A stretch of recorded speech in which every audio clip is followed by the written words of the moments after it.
This is going to be our Friday fishing report. I kind of wanted to do it yesterday, but I went fishing instead. So too bad.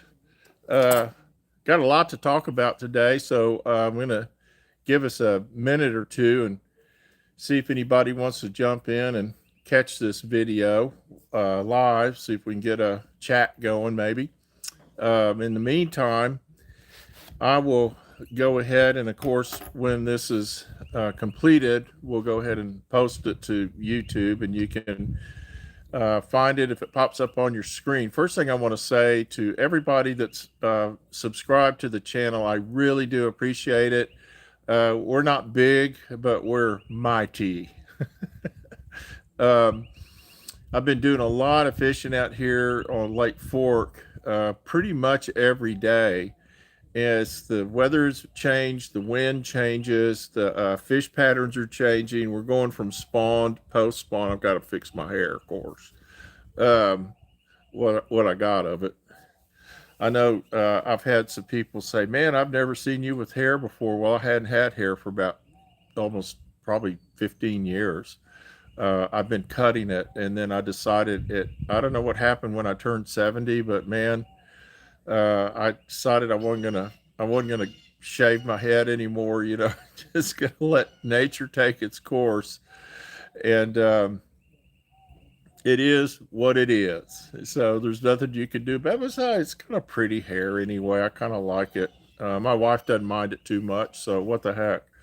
Um, I've got the shades behind me, so I'm probably a little. I have my light on here, but it's just we're outside, so it's not concentrated. So we'll do our best with what we got going.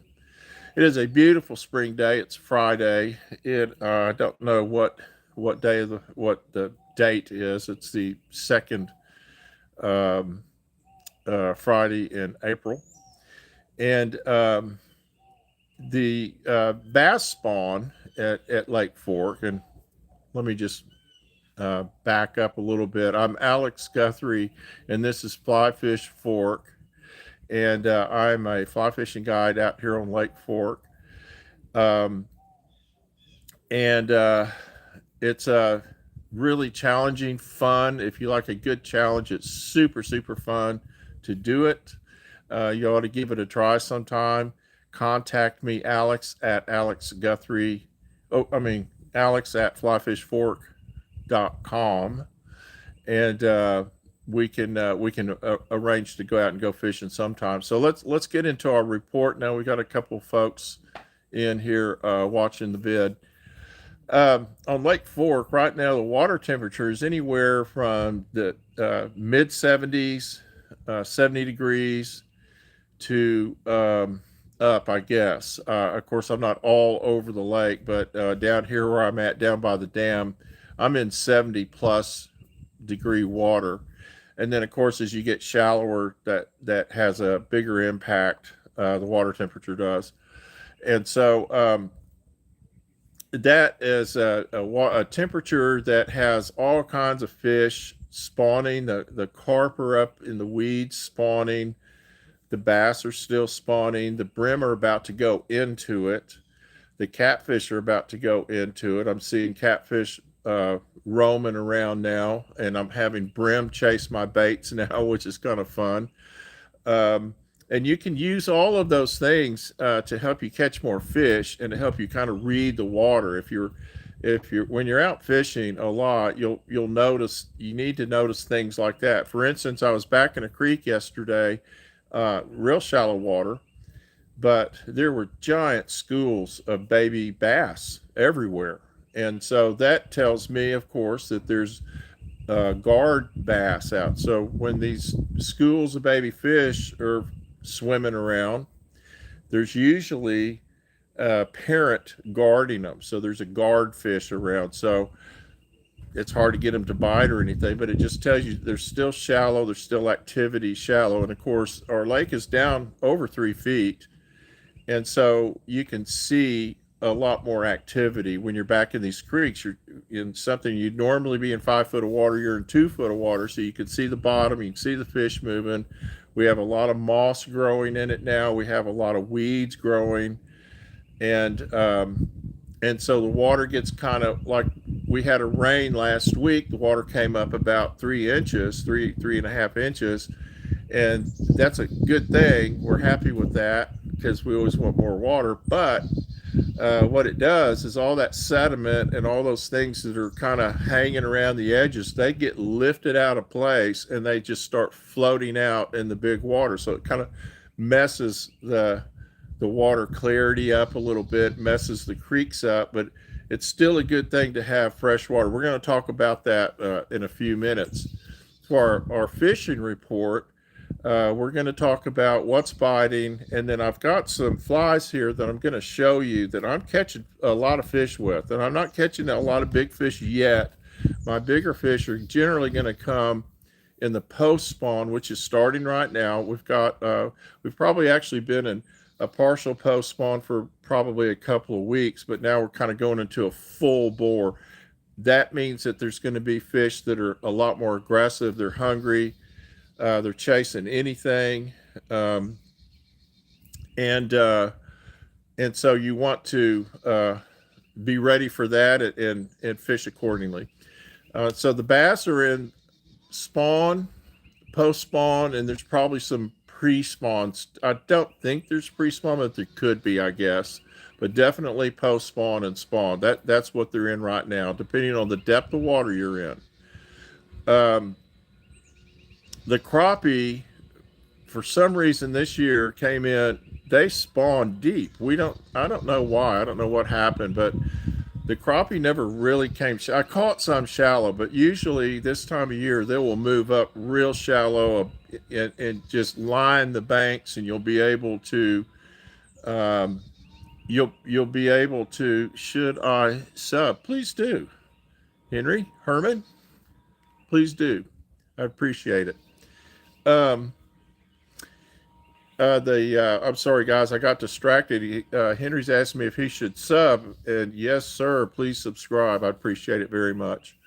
Anyway, the crappie would normally be really thick around the edges of the lake when they spawn, real shallow in inches of water.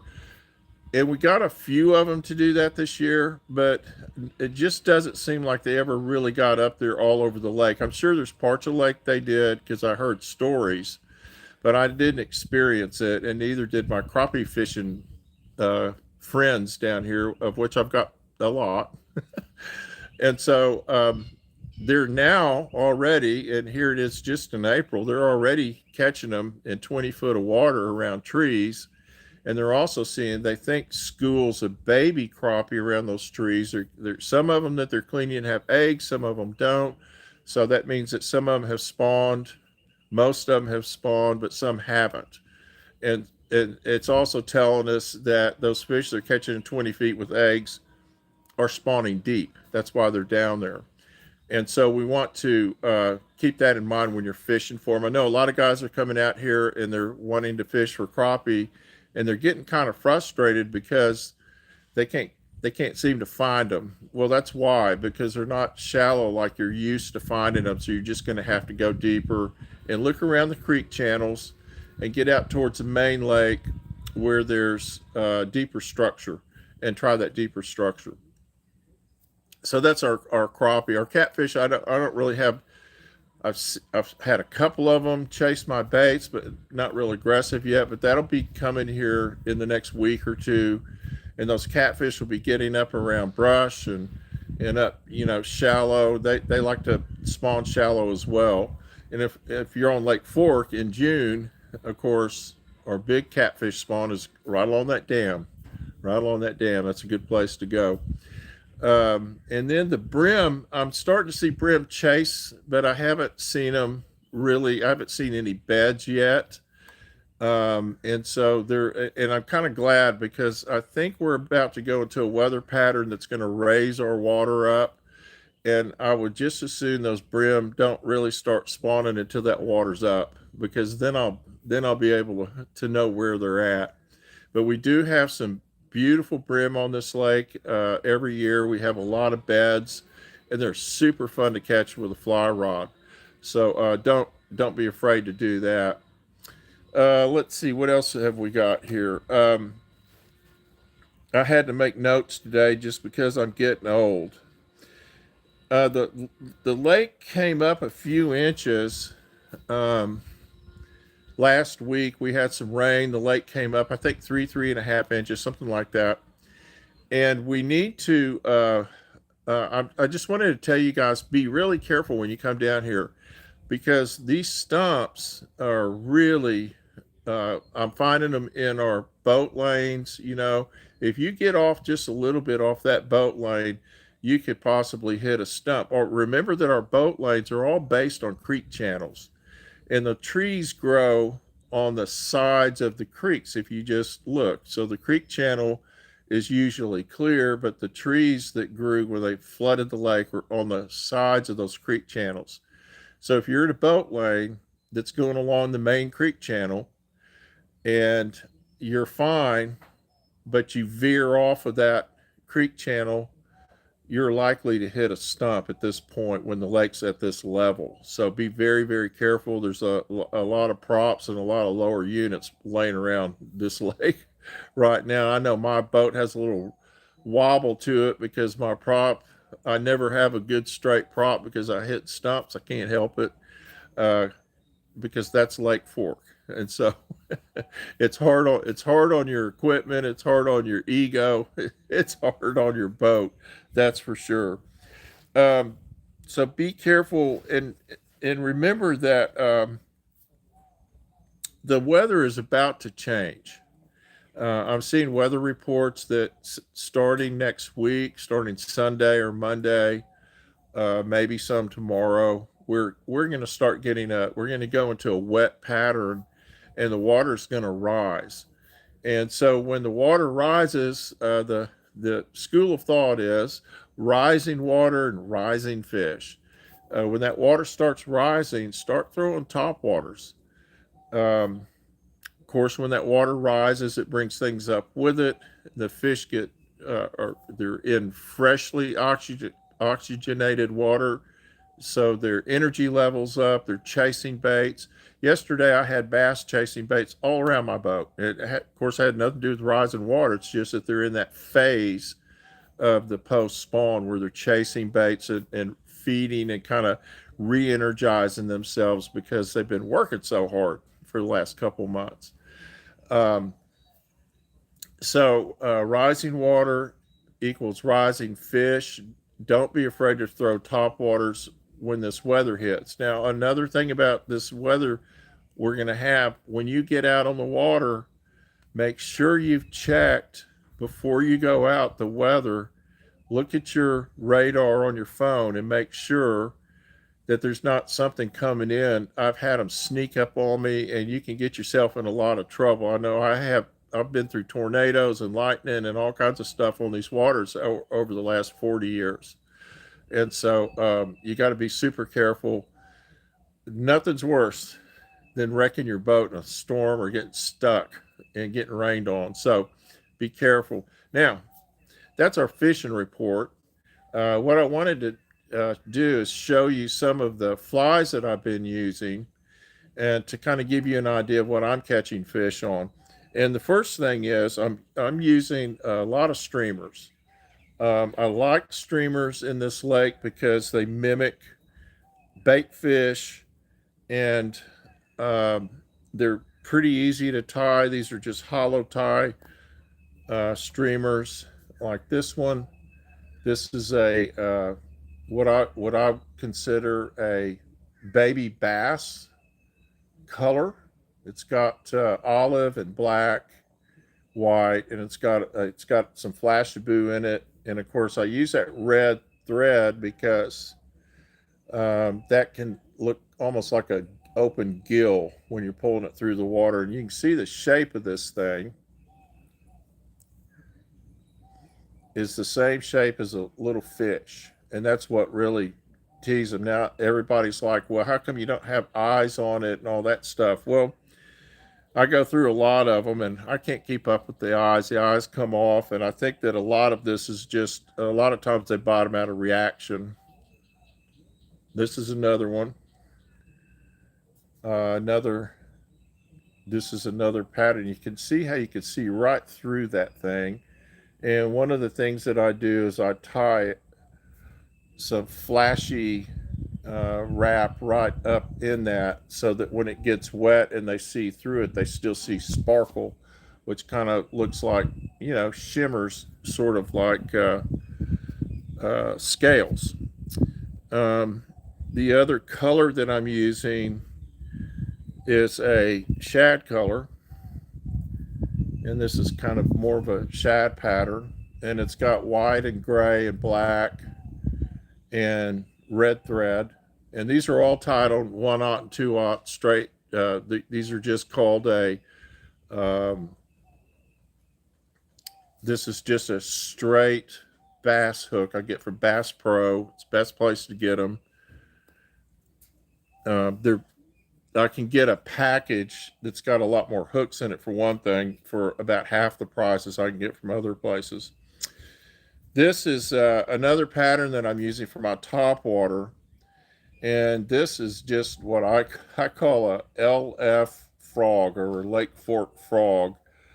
This is sort of like a gurgler. It's the same technique tying as a gurgler, but you know, like I always do, I change things up a little bit. So I have a little bit of a weed guard on it. That's a pretty stiff weed guard, but I throw this thing right up in the trees and right up in the grass. And this time of year, I'm still catching fish right on the bank. I'll throw this thing right on the bank and some weeds, and one will come up and blast it. Now, this next pattern. This is a new pattern. Well, let me go back to that. I'm sorry, I would digress. This is the same pattern, but it's in a frog color. And anybody that's familiar with our wildlife out here in East Texas, we have a little frog that's called a tree frog, and his color is exactly like that. And the key thing with our tree frogs is they have a white belly on them, and so you can get the green. They're kind of lime green. They're real bright green, and then they have a little white belly, and they have a little modeling on it, like I've done on this one. You can kind of see there's a little modeling on there.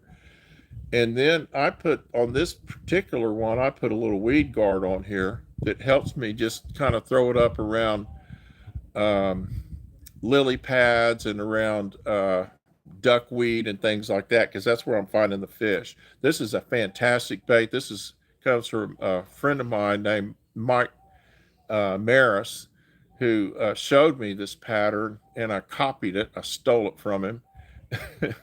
And it's a fantastic fly. It dips down when you it looks just like a little swimming frog when you pull it through the water. So let me know, Alex at flyfishfork.com, if you want me to show you that pattern. And I'll probably do a video tying that pretty soon. So those are the patterns I'm using mostly. I'm using these streamers. I'm using top waters, and they're pretty small, but I still get some pretty good sized fish with them. I haven't got any giant fish this year. I'm up to about 6 pounds is the biggest one that I've caught so far. But there's still time. I'm still planning on getting that double digit, showing that to you on video. Anyway, I do appreciate everybody that has subscribed to us and watches me and communicates with me. I really do appreciate that. It's a lot of fun. I have great conversations with people every week.